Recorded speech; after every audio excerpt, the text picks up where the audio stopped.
اعوذ باللہ من الشیطان الرجیم، بسم اللہ الرحمن الرحیم۔ معزز ناظرین اکرام، امید ہے کہ خیر و عافیت سے ہوں گے اور رمضان المبارک کی مبارک ساعتوں کو گزار رہے ہوں گے اور رمضان المبارک کے بابرکت مہینے سے مستفید ہو رہے ہوں گے اور عبادات کے ساتھ وظائف کا بھی اہتمام کر رہے ہوں گے، کیونکہ یہ مہینہ بڑا ہی مبارک اور بابرکت مہینہ ہے۔ اس میں دعائیں بھی کرنی چاہیے، عبادات بھی کرنی چاہیے اور تراویح، تہجد، نوافل، قرآن کریم کی تلاوت کا بھی اہتمام کرنا چاہیے اور اس سب کے ساتھ ساتھ وظائف کا بھی اہتمام کرنا چاہیے۔ تو آج ایک نئے وظیفے کے ساتھ آپ کی خدمت میں حاضر ہوا ہوں۔ معزز ناظرین اکرام، رمضان المبارک میں ہر شخص سحری کے لیے اٹھتا ہے اور وہ سحری کرتا ہے۔ یہ سحری کا وقت بڑا ہی مبارک وقت ہے اور سحری کرنے والوں پر اللہ تبارک و تعالی رحمت بھیجتے ہیں، اور یہ سحری کا جو وقت ہے یہ قبولیت کا وقت ہوتا ہے۔ اس وقت آپ جو بھی دعا کرتے ہیں وہ قبول ہوتی ہے۔ اس کے علاوہ بھی اور بھی وظائف سحری کے میں نے بتائے ہوئے ہیں، تو آج کا جو وظیفہ ہے یہ بے شمار نیکیوں کا وظیفہ ہے۔ اگر آپ یہ چند مختصر کلمات ہیں، میں آپ کی خدمت میں ان کو پیش کروں گا۔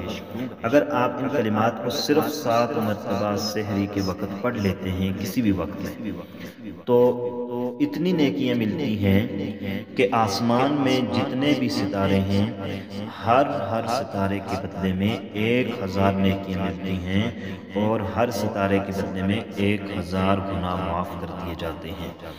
آپ ذرا تفکر کی دنیا میں سوچیں کہ آسمان کے ستارے کتنے زیادہ ہیں اور آسمان کے ستاروں کو گننا ممکن نہیں ہے، پھر ہر ستارے کے بدلے میں 1000 نیکیاں اگر دے دی جائیں اور 1000 گناہ معاف کر دیے جائیں، تو میرے خیال سے یہ کلمات پڑھنا بہت زیادہ مفید ہے اور یہ گھاٹے کا سودا نہیں ہے، یہ بہت ہی نفع کا سودا ہے۔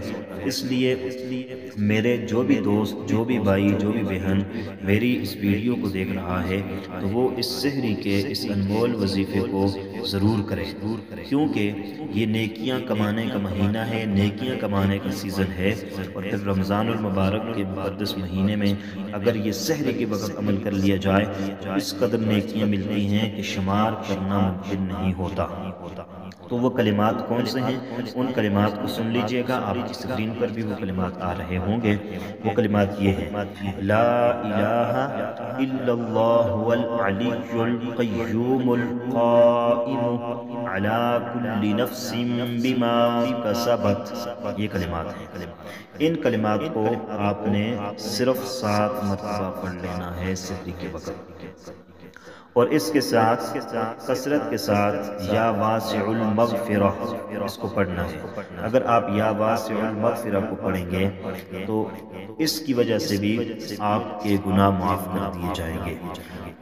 تو دوستو، آج کا یہ وظیفہ آپ کی خدمت میں لے کر حاضر ہوا تھا۔